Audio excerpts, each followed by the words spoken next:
Laura Kingston is the founder and editor of High Life North, a magazine for women in the north of England.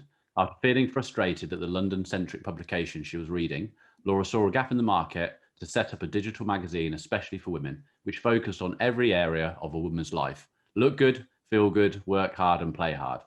After starting the magazine at her kitchen table in November 2019, High Life North now has a readership of over 40,000 women each month and is working to build a community of like-minded women. Today, our special guest on this podcast is herself, Laura, to talk about the ups and downs, how she started, and how she's seeing social media grow her publication hugely.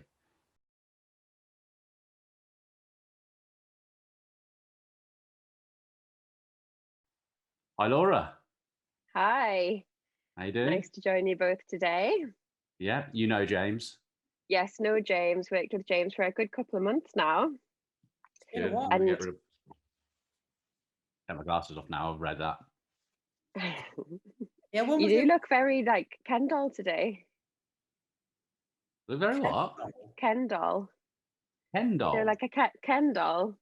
You know, like Barbie and Ken. I look like Ken from the Barbie. Barbie. How do I look like that? I've never heard that one when before. You take your glasses off. Really? Yeah. I don't know if that's a good thing or not. That's like I'm impressed for 10 a.m. I really? No, don't know what to say. That we're taken back there. Maybe you know what? You know the one I do get. Do you know the one I've heard lately? Of a couple of people, I look like an early years John Travolta. Yeah, see that as well. Yeah. I've never heard it in my life. I've literally never heard that in my life until like the last month. And then a couple of people go, "You look like John Travolta in the early days." I'm like, is that good? I mean, he has aged well as well, so positive vibes. Laura, keep it coming, Laura. Laura, do you want to? How many podcasts do you want to do? Do you want to do like more than one? Maybe I'll just come and big you up before all of them. James, you can leave. Then James, I'll you don't. We don't need you, mate. Jesus Christ.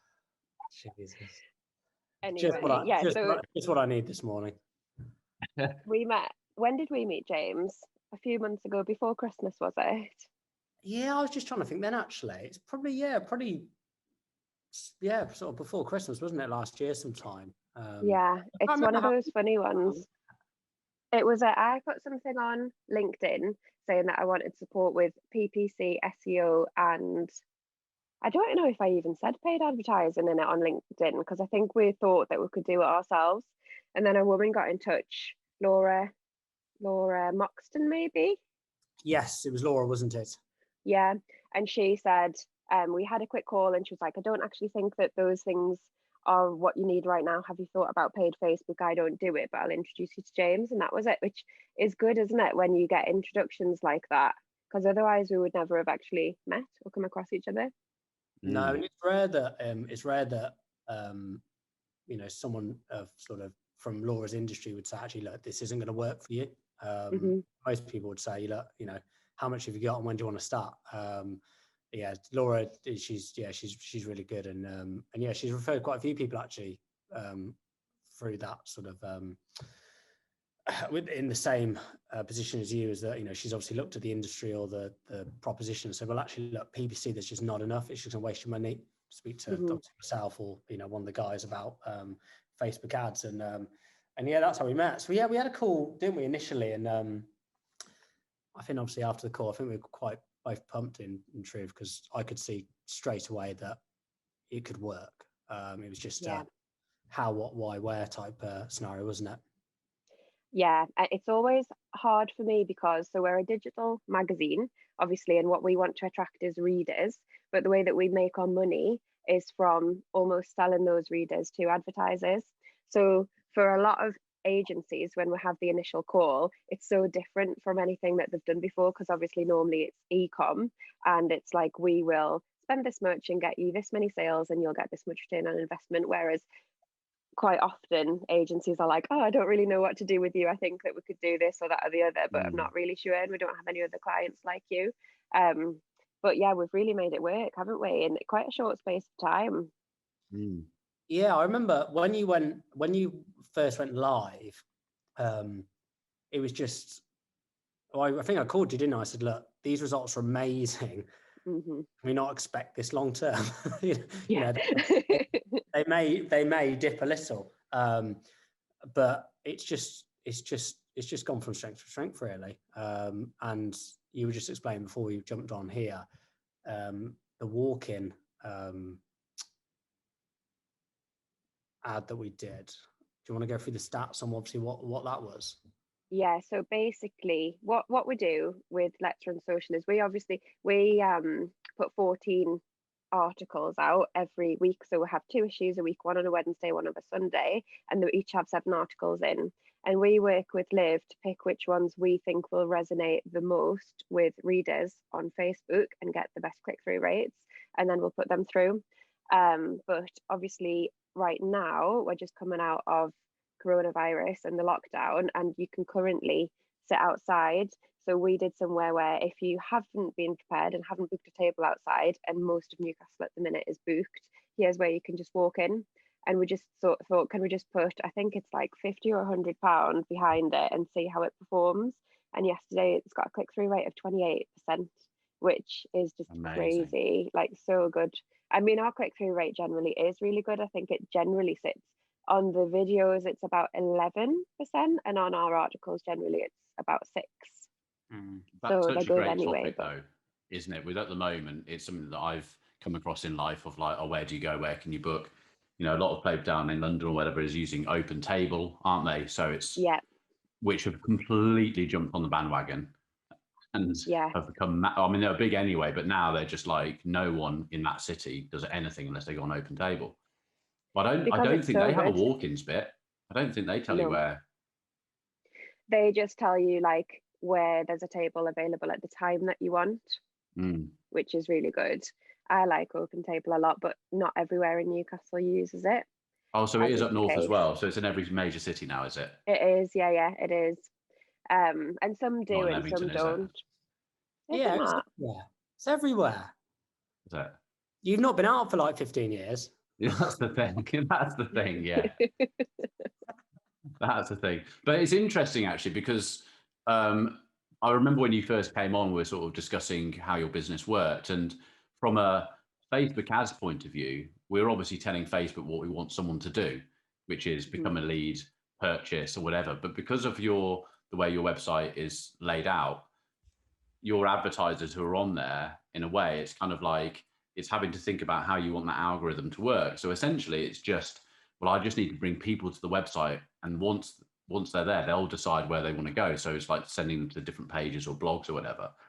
So it's Yeah. amazing, really, how successful it's been with that sort of Yeah. infrastructure.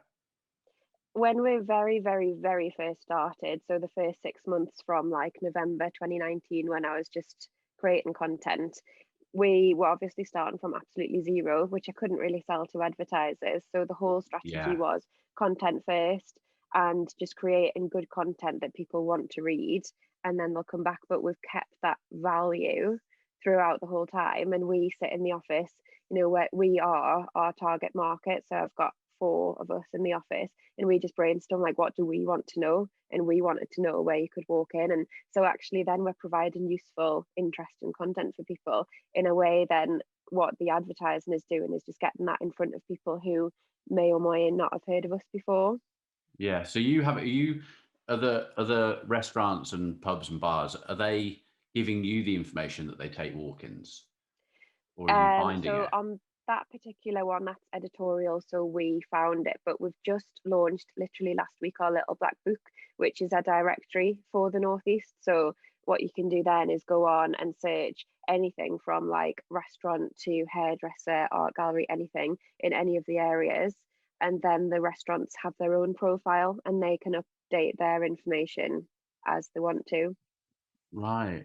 Okay. So go on, James. I was going to say actually, where did it all start, Laura? How did you come up with this idea? And I guess, what was that initial thought process back in November 19? So I really liked digital magazines. My 2 favorite ones were Stylist, which does actually have like a paper publication, and Sheer Looks magazine. And Sheer Looks is a digital publisher, and it's great, but it's very London-centric, and all of the like things to do and all of the places to book and everything was based in London. So I'd enjoy watching it, but then didn't feel like I could really engage in it properly. And there's nothing like that in the Northeast. We've got some really good print publications, but nothing really that's focused purely on digital. And I love digital, and I'd worked in PR and marketing for years, and I see the value of it and I see how it's the future. So I just thought, I'll just set up a WordPress site myself, I'll build it myself, and I'll write all of this good content. And I can't actually say that I had like any kind of business plan behind it really in terms of what I want to eventually do, but it just really took off. And then from then we ended up getting a small one-person office, and I brought my first ads girl on once we had an audience that we could sell, and then she brought someone else, and then we got a writer, so we've got a sub-editor now, and now we've got someone who's coming at the end of May who's going to focus specifically on social media. So we've just hit 10k on Instagram, and she's going to help keep growing that and working with you guys on Facebook ads, and yeah, just keep it going, to be honest. So how did you get people out? Sorry, James. How did you get, when it was just you on WordPress and you were creating the content, how did you get people? Because it is that catch-22, as an advertiser's not going to come on unless you've got readers. But how did you go and get those readers?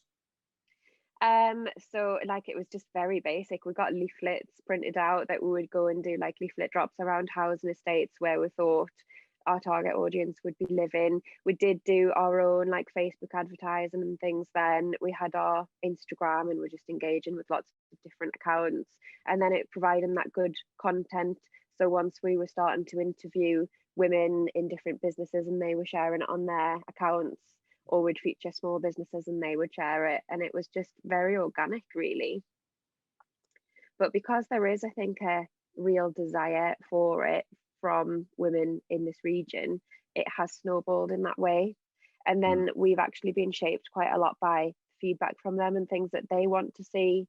So for example, our demographic is actually a little bit older than we probably set out initially, but it's actually all women in the Northeast are interested in it because there isn't really anywhere else for them to go. So we've teamed up with a woman who does like menopause specific content, and she's really funny and really engaging, and we give her a platform. Sorry, this is Henry like dipping his head up. And so we like our menopause content does amazingly well as well, and that obviously affects all women. So we just find topics like that people want to talk about, and then talk about them very honestly and openly without any kind of fluff on top of it. Yeah. When you started back in, obviously when you started, were you still working, Laura, or did you sort of set this up and you were like, right, this is it now, let's go for it? Yeah, just this is it, let's go for it, because I had a really high level job before that I just couldn't, I was working 60-hour weeks and I couldn't have like a side hustle at all. But I'd saved a lot of money, knew that I really wanted to do it, wanted to try it, that had kind of run its course. Yeah, just went for it, because I think if it was going to be successful, you've got to put everything into it. And I still feel like that now. Like now we've got the team built up, so I did a lot of the writing at first, but now I've got the team, I probably don't do as much writing because I want to focus on developing the next thing, getting the next website launched, looking at all of the stats. We've got a few other things that we're looking at launching now in September, and I want to keep building and growing. And then the plan is to expand it, so hopefully we'll be moving up into Scotland, and we'll go Edinburgh, Glasgow, across to Manchester, Liverpool, Leeds, Yorkshire, and kind of cover all of the north. That's the plan. Would you say that anyone, I know these sort of questions come at the end of these sort of things.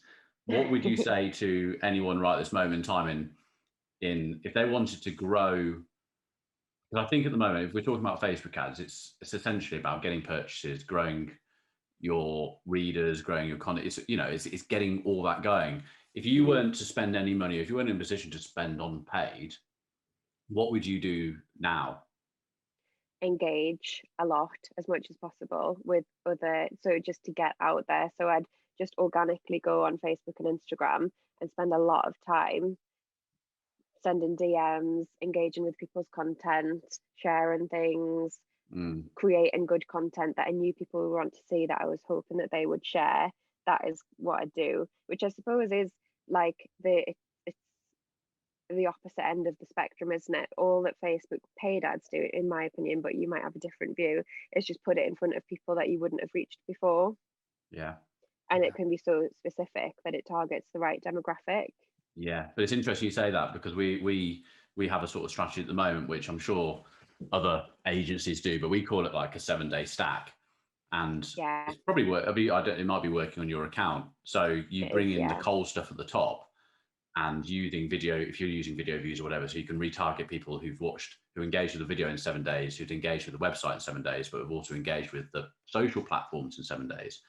And I don't think we've got a clientele account that isn't working unbelievably well for as a strategy. So it's like, and I suppose up until two months ago, we probably weren't saying to clients, I'll do all this, because the first thing you do when you say, oh, do I need to engage with Facebook? Do I need to push out on this? And it's now we're actually like, well, yeah, actually, because if someone goes onto a Facebook page or an Instagram account or whatever, Facebook picks that up.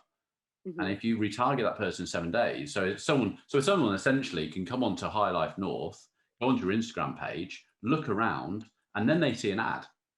Yeah, exactly. Which is that is, even advertising for years, traditionally, they've always said you need to see something, is it between 3 and 6 times before you actually do something about it? So people expect, and I think want to see things that they're familiar with. Yeah. And that's why it works so well, because then they click on it and they know they like it. Yeah. What was interesting, what you're saying then about the organic side, Laura, and I know when we first obviously chatted, something that I obviously explained to you about what Facebook are doing in terms of not showing your followers your content if it's not engaging, or they've not engaged with it, which for someone like you is massive, because obviously you've spent a lot of time, money and effort trying to get these people following you, and you're putting out posts and content daily, weekly, hourly, and then you're not seeing many views or likes, and you're then going, well, why is this? And it's only when we had that discussion you were like, okay, that sort of makes a little bit of sense. Yeah, exactly, because it's, for us, we're obviously very data driven. So if we think that people aren't engaging or liking something, then we'd probably change it or not cover that topic again or not do it. So it's really important for us when we're making business decisions that it is based on what people actually want and like to see. So if Facebook's algorithm is almost messing that up, it could have a massive impact on our business, and we would be making decisions for the wrong reasons.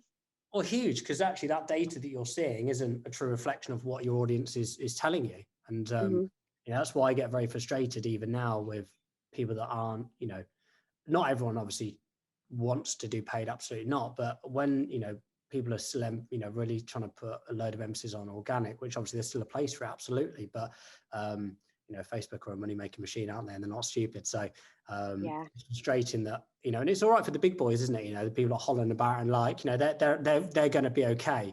When, you back in November 19, you put all that effort in creating this audience, and suddenly they're not being shown the content, only because potentially they've just not engaged for a couple of weeks or 4 or 5 posts. Yeah. It takes that short amount of time to Facebook to go, no, they're not, they're not interested. And that's why, especially on Instagram with your stories now, you see sort of 6 or 7, don't you, on your phone? There's loads past that, but unless you're going to sit there for hours, depending on how many people you follow, you could be back in the queue. And that's all it is now. It's a queue. Yeah, it's just crazy, isn't it? Algorithms are a really interesting thing. And then actually, I think because it is so complicated now, a lot of startup businesses just try and do it themselves because it can be expensive or perceived expensive to go to an agency, but then they're not setting it up in the right way to get the right results. And that's what's difficult. Yeah, and that was something that I really wanted to, I guess, speak about today was you've actually done ads and you tried ads yourself, and it wasn't that they weren't successful, because they were.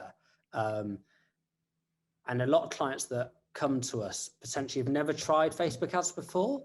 So, we run their ads, they're like, oh, well, this isn't exactly what I was looking for, because they've never done it themselves. And the clients that we've had real success with are those that have actually tried it themselves and gone, actually, bloody hell, this isn't as easy as I thought. And then you were the same, weren't you? Because you'd run ads, and because you're data centric, for me, it was perfect, because you know, like I said to you when we first met, you know, the vanity metrics, you know, yes, they're there, but it's not something that I'm overly, you know, concerned with. It's, you know, that, you know, the granularity of what's actually producing revenue for you. And obviously once you'd gone live with us and you then saw the difference in terms of the ads you were running, that weren't bad at all. But then obviously us that just do it day in, day out. Yeah. I think you were quite, I wouldn't say taken aback or shocked, but I think you were like, okay, this is all right, this is. Yeah, it felt like I'd made the right decision. Basically, that is what it is. Like, you know, that there's some things that you can do yourself, but I know that I'm not a Facebook ads expert, and there are Facebook ads experts for a reason. And it seems quite simple in the back end because you're like, right, well, between this age group and in this radius, so like, what else is there to do? But there's so much more to do. That's the thing. Yeah, and it's only when you start, you know, obviously you've got, you know, you work very closely with Liv and Matt, and you know, I know they go into detail, but they go into vast amount, even the stuff that you guys don't see, what they're doing and optimizing and all that stuff. And it's quite intense, isn't it? Yeah. But when were you ready to? Obviously, I know we had that discussion back end of last year. Why were you ready to essentially trade your time for money? Because we had Theo on this podcast a few weeks ago, who's a client of ours as well. And we were discussing sort of, you know, some clients we've taken on that weren't ready for an agency, and vice versa. It was a detriment to them and us. What made you sort of go out to the market? And obviously, what did you? Obviously, I get not hear from me in truth, but you know, why did you see value in going out to the market and going, actually, I think I'm ready for an agency now? Because so at that point, I think that was around November 2020. So we'd been running a year. And it had seen really high growth in that time. So it was like kitchen table from the start. I think it was about August, we got the first small office, then got the ads girls in. And at that point, I was stepping out to work on the business rather than in the business more. And so I was looking at everything from a marketing perspective, thinking, right, so we've got 2 girls selling ads now. The most critical thing that we need to do is get more readers and get out there more. And as a digital only magazine, the main thing obviously that we use is social media. So it was at that point that I thought, right, need to speak to some professionals and help us like really get out there properly. I think what you said, so it was just a gear shift. Yeah, I guess what you said then in terms of working on the business rather than in the business is really interesting. And Nick obviously now in terms of what Theo said, but you know, if I'd have said to you, and this is me playing double advocate, sort of throwing you a curveball here, if I'd have said to you, would you have used us back in January 20? If you'd have used an agency, would you have worked with that agency in the same way that you would have in November? Obviously, money is always a factor. Or would you? Yeah, do you know where I'm going with that? I know, yeah, and it's interesting because the two things. One is, as a business, we probably weren't ready for that yet. So we still had the website that I had like kind of put together, and it wasn't that great. It didn't look that great. It was fine and it was fairly fit for purpose, but it wasn't amazing. And so I wouldn't be wanting to spend a lot of money pushing a product that I wasn't completely happy with out to people. Whereas now, I mean, we've only just got our new website, but even when we first started with working with you, it was a better website. So I wouldn't be wanting to spend that investment unless I was pushing something out that I knew people were going to love. And then also, like, you do need to do things yourself a bit at first to realize what is good and what isn't good, because there would be other agencies that I know we could have worked with that would probably have done a really good pitch that wouldn't have got the same results, and I would have known that.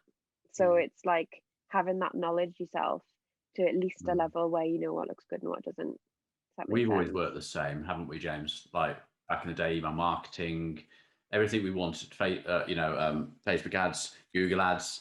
It's kind of like you just need to understand. And I think that's really important for a business owner, just to spend some time understanding it. In a way, the more time you spend on it and the harder you find it, the more you know you've made the right decision. Taking on the right agency. And it's going to give you knowledge because you're going to get a lot of pictures, you're going to get a lot of spreadsheets put in front of you and all sorts of things, and understanding what you need to look for when you want to work with an agency. Going back to when you first started, before you thought of Facebook ads and you spoke to Laura, so we're going right back to the beginning of this conversation.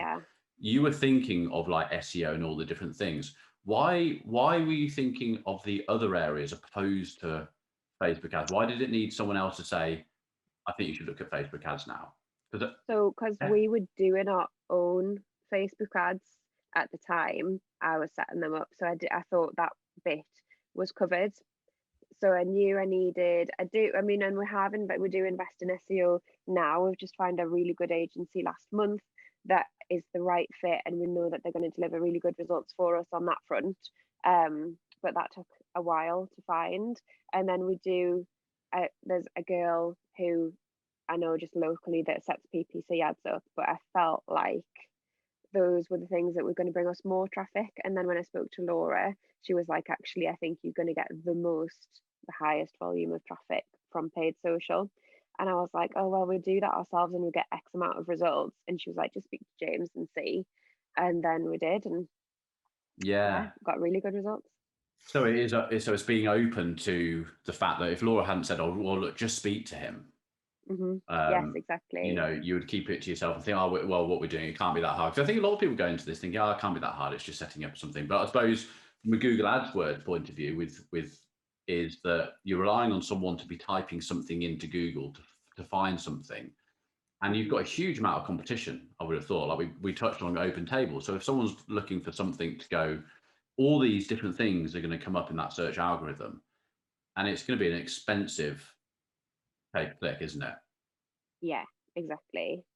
And we really just do it for our brand name at the moment, just so that if people are searching it. And it was more that was just at the very beginning, because when we first launched, if you typed High Life North in, this hotel in Cyprus would come up. So we just we'll make sure that we've got that at the top. Now we are on the first page and probably most of the pages after that for a while at least. So yeah, and it's always thinking, because once one thing is sorted, so now we've just launched the website and the directory, I'll be looking at other things. So I'm going to spend a bit more time with SEO and figure out how we in-house can be writing to optimize the website more. There's lots of different things. It's a never-ending feat, isn't it, really? It is. And because of the digital world just changes so quickly, you've got to be hot on your toes, and really that's why you need the right agencies to work with, because you wouldn't be able to do it all in-house. I mean, even big companies that we have as clients, they know they can't do it all in-house. They'll have a team that manages the different agencies that do the different platforms. Yeah, well, you'd have to like hire a mat basically, wouldn't you, in-house, if that's what you wanted to do, and then hire someone else to do your PPC, and then hire someone else. You'd have a massive digital team, which from a commercial perspective just doesn't add up in the same way. So it's not just that either. It's hard enough for us to find good ads managers, and we know what we're looking for. I can put we put a CV out, hundreds will be coming back, and they're at basic levels, all sorts. So and that's me looking at the CVs and speaking to these people, let alone a business owner who doesn't really know what they're looking for and is just going on someone's word going, oh yeah, I can run a Facebook ad, yet they don't. I mean, we know of agencies now that still run traffic campaigns. Only yesterday, I did a video about the difference between traffic and conversions. And I know obviously we run traffic and things like that for you, but obviously it's a completely different strategy and model. But if people still think, oh, I'm just going to run traffic to my website, and buyers aren't in that traffic. They used to be, they're not so much. The algorithms just gets more and more and more powerful, which is a good thing from an advertiser's point of view, but you need to know how to use the algorithm to advertise properly. And I think that's where it's probably becoming it's becoming a lot harder for freelancers, business owners, etc., to do it right, because it's changing so quickly and becoming so much more powerful. You've just got to be hot on your toes. And there's a couple of things there. One is I'm no expert in digital at all, but my business is digital. But there's a lot of business owners out there, say, I know you've got like jewelry makers, for example, they don't have the knowledge of digital anyway to know whether that freelancer or whoever they're trying to get to do it is right or wrong. And it is a complete leap of faith, isn't it? And also with an agency, at least say I had Matt working with me, and he'd be sitting here on his own all the time. But at least he has you guys. You can do brainstorms, you can look at different things, other people can learn best practice and share it. That's the other benefit of agency, I think, is that you've got that team. And we get involved, don't we? We all get involved in certain accounts. I mean, we've had Vicky back in the past with one of our bigger accounts. It was working well and there was things going, and she just happened to literally be in the office, and I was sitting there trying to figure out something creative and a copy for something. And she said, "Well, why don't you use that sort of topic, because that would work. I think that would work for this sort of sector." And I was like, "Yeah, I'm going to try that." It's the winning ad for now a year. Yeah, and it's exactly. That wouldn't have come apart otherwise. That idea from Vicky transformed that account, because it was bringing in such good traffic, and this was for the over 50 market. We were getting a cost per click of 6p on average. In the height of a pandemic, selling a product that's sort of not great in COVID times, Laura, let's just say that. And it worked a treat. It absolutely worked a treat. Good. That particular client, they were spending, I think, 1.1 million on their advertising per quarter. And, we had a tiny budget, and we were creating the most leads for them.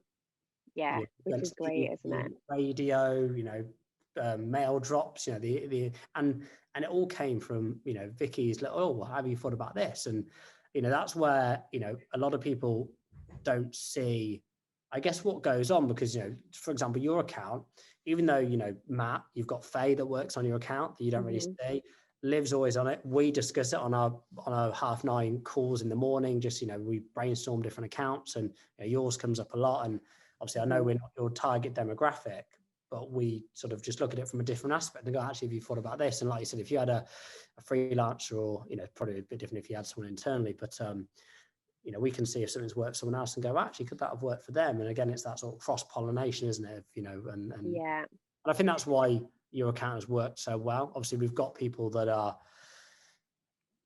they love you and the brand, Laura. I'm not going to beat around the bush. They love working with you. And they are, in a way, your market, aren't they? Sort of. Exactly. That's the thing. Like, it's fun for them to work on, isn't it? Because actually, it's a nice thing that they would probably be interested in their spare time anyway. Definitely. Which helps a lot. So what is your opinion on spend, though? You talk there about spend and how different, like, bigger businesses can spend millions of pounds, and obviously when you're a smaller business like mine, like, we do invest a lot in our paid social because of the return that we get from it. But what is your opinion? Is it like the more you spend, the more results you get, or there's a sweet spot that you have to try and find? It's a very open-ended question, because we're running our own ads at the moment. I know we talk about this a lot, obviously, Nick, on the other podcast, but in terms of our consultancy clients. So when we met last year, Laura, we were in a position where we grew really, really quickly, which was fantastic. But we brought on some wrong clients because they weren't the right fit. They were potentially too small. They weren't ready to trade that time for money. And that was my fault, in truth. We were still learning, and, it was great. But some of the team, even though they wouldn't admit this, becoming a bit fatigued, because they're like, oh, it's a different type of industry, it's a harder client, and they've only got like £10 a day to spend on trying to sell a really high-end product for £10. It's just not it's just not going to work. So we took a bit of a step back and go, well, actually, what have we done here? And we created a bit of a Frankenstein's monster. So I had an idea, I think 11:30, 12 o'clock at night, didn't I, Nick? And I rang you again, right, I've got it. This is it. So we're getting all these clients. You love that, Nick, the late night phone calls. We've had years of it. We never stop. Yeah, it's happened a lot, Laura. And I said, well, we've got this problem where we've got people coming on board. They're doing ads themselves, but they've listened to the podcast and gone, God, these guys seem to know what they're doing. Let's use the agency. But they're not ready. So I said, well, why don't we just, instead of sort of selling them a course, which we've got for people that have never run ads before, but they want to try ads, why don't we just sort of set up a fortnightly or weekly call with Nick or Matt, regardless of whether it's e-commerce or lead generation, and we charge them in packages. So we tested it with a few people from the podcast. They were like, this is amazing. And obviously I know Nick and Matt discussed those on the other podcast. And we started creating our own ads for that 2.5 weeks ago. So since then, we've already had 40 leads as of this morning in 2.5 weeks. Now, the average cost per lead at the moment is about £140. So it's not cheap. Based on the lifetime value and the work now I've done, I think, as long as the lifetime value is where it needs to be, we're looking at around a 7 times return, which is fantastic. I've picked the figure out the air in terms of the lifetime value, but if that's right, as long as Matt and Nick have time to do these calls, and obviously clients and all the rest of it are still being looked after and getting the results they need, I will literally just turn it up until we get sort of hit our ceiling, as long as all those figures work. But I wouldn't be able to spend any more, because if I can only take in so many leads a day, I won't obviously spend more than that, because it's just a waste of potential lead. But I guess with yours, it's a little bit different, isn't it? Because it's all about volume, I guess, in terms of readership. Yeah, it's about the potential, I suppose, of how many women we're wanting to reach, how many women are there in a particular area, and then making sure we're targeting them but not fatiguing them with too much content. Because I would hate to be like, you want to be everywhere, but you don't want to be like really too much in people's faces and then getting frustrated with that. So it's really hard finding that balance all of the time.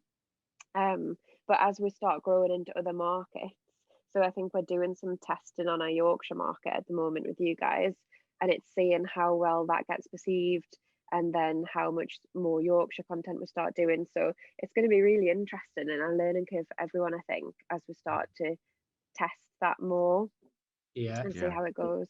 The fatiguing's an interesting because for products, you in a way you want to be always in someone's mindset. People like Wayfair, who email you every day, if not every day, because the second you want a lamp, you're going to think of Wayfair. But yours is different, isn't it? You want people to be really engaged, and you want your dwell time on your website to be high, because that's where your value comes, especially for your advertisers. So like you said, it's making sure that content's relevant and they keep coming back. But if they're bouncing from your website because they've either read it before or it's not engaging to that audience, that is a waste of money. So even though we're doing, because your click-through rates are absurd, that stat in terms of the walk-in is just ridiculous. I've never, it's absurd, Laura. So good. It's making sure that, again, that bounce rate is very low, and that content is, not regurgitated, but obviously you guys are creating a huge amount of content and keeping them on your site. That's the biggest thing. But how much, there could be, we could look at the, with the guys and say, well, actually, you've hit your ceiling, Laura, potentially. That's it. That might be just, that's it. That might just be where you sit until you go into different territories. But until, until we sit down and look at that. But in terms of the more you spend, the more exposure you get. I think that's where it comes down to. But again, it comes down to, it's not just the ad. I was on a call with a client this morning, and this is a new concept in the travel industry, really disrupting that marketplace. And the ads are like 3%, over 3% click-through rate, which is really good. That's it's very good. But then not many people are going converted from the landing page. So they go, oh, what's going on? Like, well, it's not, this stuff's working. It's actually down to your website. And you're great because you understand that. Whereas, some of the people that we've had on the board or clients, they I wouldn't say they don't understand it. I think they've got their rose tinted glass on. They've got their sort of, their shield up and going, well, actually, it's not my stuff. It's what you guys are doing. Yeah. And that's, I think that because of my background, so I've obviously worked in PR and marketing for over 10 years now. And when I was junior PR exec, we'd have some clients with absolutely horrendous products, and we'd manage to get them in like loads of national publications. And they're like, well, that's great, but nobody's bought it. Like, because it's a horrible product. That's not our fault. We did our part of the deal. And that's the biggest thing, isn't it? Hard for agencies, for sure. Yeah, but we look at, all the different things as we've grown, it's finding that ideal client, because obviously we want to work with someone we know we can make successful. And everyone wants the easy clients. That's why so many agencies specialize in e-commerce. And if you've got a great product in e-commerce and it gets picked up, you can make a lot of money very quickly for your client and yourself. But it comes down to, is this product going to sell? Is this concept going to sell? How is it going to get picked up on social media? And I think, like you said, a business owner is completely in love with their own product. They think it's going to take over the world, and most of the time it doesn't. And that's the hardest thing about it. We can drive all the traffic there, but we started out by going, we can drive the traffic to someone's website and blah blah. But we're not going to keep a client very long if all we're doing is driving people to the website and then they bounce. So we have to become full funnel experts in how do we take someone from an impression all the way through to a purchase or a lead or whatever your KPI is. And that's how you have to do it. You're reverse engineering the whole time. You're looking at the ads, looking at click-throughs. It's the main thing that comes out from my consultancy calls is that, we look at different parts of the funnel. Just because it's not working doesn't mean the whole thing's broken. It could just be one or two little bottlenecks that need fixing, and then you've got a funnel that works, and then you can scale. But quickly before, the end is that, talking about the spend, I think the biggest thing from my point of view is that people come on and they don't want to spend a lot. Now that's all fine, but I think right at the beginning, to get your learnings quickly, you've got to spend more. Otherwise, all you're doing is spending so much. Let's say someone wants to spend, £15 a day. Is like, okay, well, if we're going to test, I still say that, £15, £5 per audience when you're testing. Matt's now moved up to like £10 per audience, so you need to really sit in between. That's so if you're saying 750, that's 2 audiences. And really we want to test 5, 6 to 10 in these testing phases. And then you've got the creative. Yes, we have dynamic creative and stuff like that. So really, it's kind of like you want to put £2,000 in the first month to get your learnings, and then once you find your winning ads and you winning creatives, then you can bring it down to an ad that's running on £15 a day if the data stacks up. So, but and that's what we've done actually. We did that. We put more in at first, didn't we? I think for the past 6 months, and then I wanted to take some of that ad spend out to put into our SEO investment. But because we'd spent so much in the first 6 months, now we're still getting really good results. And Liv and I can go through the stats and say, like, right, well, we're spending say half on that ad, but we're not losing half of the stats anymore because it's so refined.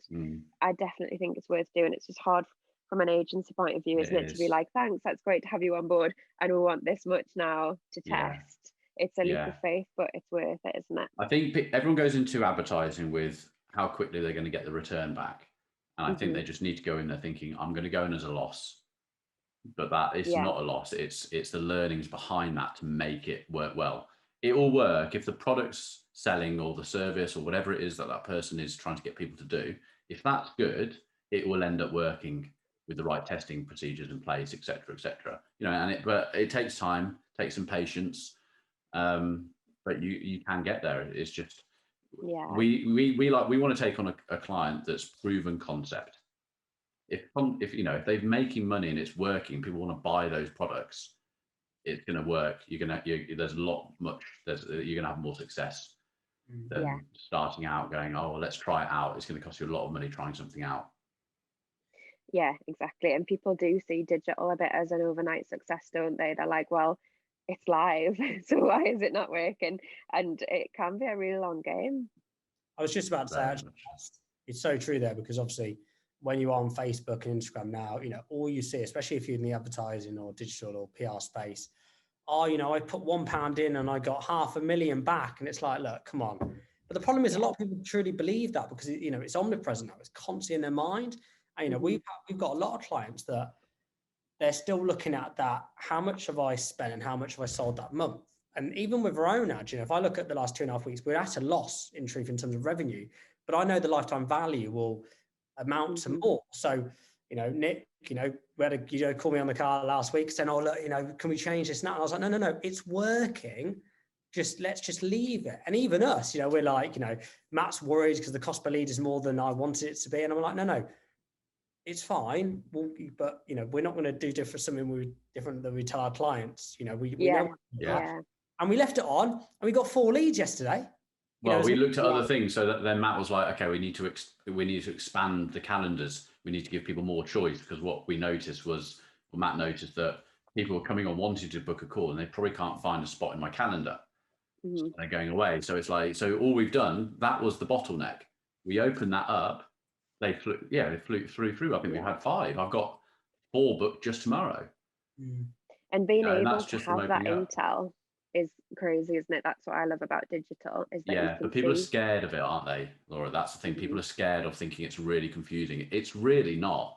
You're just looking at some stats and some percentages, and that's it. And common sense answers most of it. Yeah. Do you think that, here's a question then, Laura, for you, Laura. Do you think agencies and people in the digital space, because obviously you understand it, do you think they make it sound complicated because it makes them not feel bigger, but it seems like, oh, I could never do this, I have to outsource? There's a couple, like there's obviously loads of digital agencies, and they all have different approaches, don't they? There's some that do that. There's some who really try and exploit people, I think, who know that, say, a product isn't really going to work and it's not a proven concept, like you said, but they'll take them on and they'll say, you've got to spend this, and this. And then they're like, sorry, it wasn't our fault that people didn't buy it. There's those ones.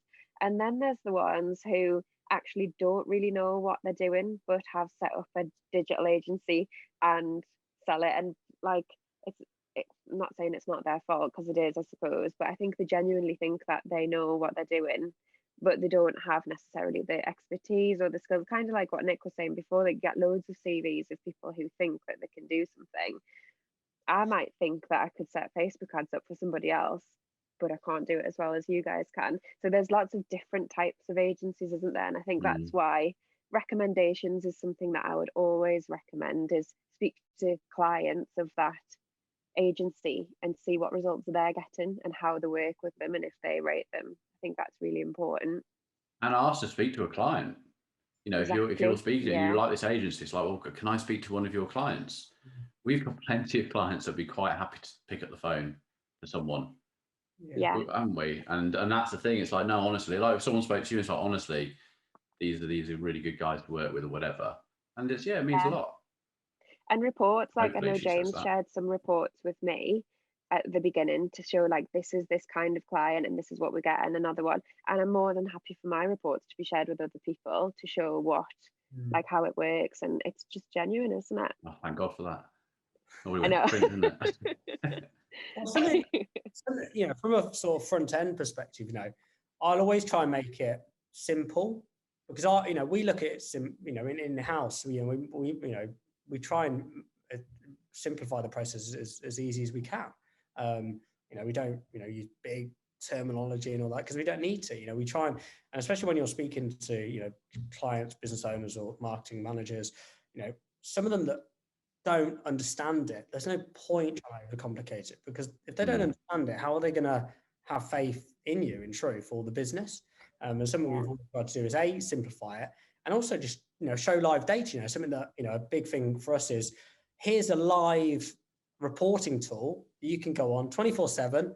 We're not hiding anything. We're very transparent, and you can see the work we're doing, and you can see your results. So if you've got to go into a picture of an advertiser or whatever that may be, you've got a live data feed. You can put any date range you want in it, and it's such a lovely tool, and especially for what you do, Laura. And I don't know if you've used it much in that respect, but if you did have an advertiser and say, what have you done and what have you got, you just go log on, obviously hoping Data Studio isn't slow like it is sometimes, and the data's in front of you within seconds. Yeah, exactly. I mean, for me, it's great. It's a great service to offer advertisers, because they basically can take advantage of our learnings and data. So some people say to us when we're selling ads and we ask if they want Facebook on it, they're like, oh no, I can do our own Facebook advertising. But it's not the same, because it's a totally different audience. But like you say, you can just give them the results, and every one of them has been really happy with it, how it's performed. I've been quite taken aback by how your account just quickly just caught on. it was overnight. It was crazy. You know, I remember Liv calling me going, "Have you seen High Life Sauce?" I was like, "Yeah, it's ridiculous. Really good. Yeah. Absolutely ridiculous." Yeah, and it's just going to get better. I think it's that thing, isn't it? It's like we've got a better product. We're refining it all of the time. You guys push it out there for us. Like that combination should just really keep it flying, I think. Yeah, it's brilliant. Great to have you on board. Thanks. Yeah, I love it. It's such a good team. You're going to have to come up to Newcastle as well and see us up here. Yeah, Matt actually said after we called, I spoke to you on Wednesday, I think it was Laura. I said, I spoke to Matt. I said, Laura's, I said, we're going to come and see Laura. He said, well, if you don't go, if I'm not coming, I'm going to be very, very disappointed. I said, no. I said, you'll be the first one in the car, Matt. Get the train up. Bro, it's a long way though, isn't it? I think to drive, it's about 5 hours last time I drove. Is it? Wow. Oh, yeah, it's quite a tank up Fly? to Fly, yeah. We could fly. Yeah, make a little holiday out of it. It's probably cheaper than the train. Yeah, probably. Well, yeah, they'll be gagging for some travellers soon. I can't believe we started this podcast with Nick, you look like a Ken doll. Wow. And we're ending it. I know. Laura, you've killed me here. Sorry. I know, sorry. If we were having a table, you'd be kicking me underneath it, wouldn't you? Like, shut up. For weeks now, I'm just going to have this little wink and go, I look like Ken. That's to whiten his teeth again now. That's what he's going to do. They're not even, I haven't even whitened my teeth. I've never done it. I think it's because I've got a light on. I think I've got one of these lights on. That's why. It makes me look like I'm really healthy. I turn this off and I got sallow skin. I need a tan. I'm trying to get a stubble at the moment. I'm not a stubble guy, so this is all new for me, stubble stuff. So I thought, I think it's because I went out the other day and there was some sunshine and I actually got some sun. Otherwise, I'm quite pale. So I'm knocking myself down to make James happier. Okay, well, thank you, Laura. Really enjoyed that podcast. I think we got a lot out of that, and I think our listeners will really enjoy it. Good. Just keep them thinking about what they're doing for themselves, because there's obviously so many different industries and sectors that they're working on. Yeah. But it's brilliant. But yeah, it's great account that we're working on. I look forward to seeing the results when we move into different areas and cities and stuff. Yeah, me too. Really good. Before you go, Laura, can you just plug your magazine? Yeah, I can do. Yeah. So High Life North is a digital magazine for women living in the northeast of England. So we cover a range of content for all aspects of a woman's life. So look good, feel good, work hard, and play hard. We put 2 issues out a week. So we have the Wednesday issue and the Sunday supplement on a Sunday. And we've just recently launched our Little Black Book, which is a directory for businesses in the northeast where people can go on and choose anything that they want. And that has a specific email on a Friday that has different offers and things to book and things to do in competitions as well. So yeah, offering something different for women of the northeast. Yeah, if you're a woman, you're at northeast, have a look. Yeah, come and have a look. Fab, thank you. That was really good. Laura, you're a legend. Brilliant.